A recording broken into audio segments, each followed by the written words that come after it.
Ang ganda ng pagpasok ng panibagong yugto ng FPJ Batang Quiapo sa pagsisimula ng ikatlong taon laban ni Tanggol.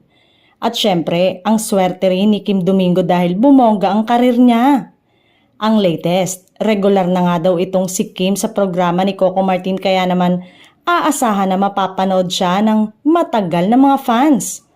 May mga nangiintriga naman na netizen na di umano'y nagkakamabutihan na sila ng aktor na si Coco Martin ngunit agad namang kinontra ito ng aktres. Wala umanong katotohanan nito at puro trabaho lamang ang kanilang ugnayan.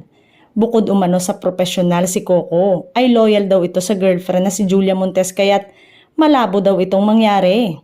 Samantala, kita nga ang isang official poster na inilunsad para rito at inaabangan na rin ang pag-anunsyo ng mga bigating artista na papasok pa sa serye. Sa totoo lang, maangas si Coco sa bagong poster na tampok ang iba't ibang buwis buhay at makapigil hining ang mga eksena ng karakter niyang si Tanggol. Kaya dapat abangan sa bagong yugto ang mas pinatinding mga sagupaan at revelasyon kasabay ng pagpasok ng mga bago pang karakter na maaaring maging panibagong kalaban o kasangga ni Tanggol sa kanyang mga maaksyong laban.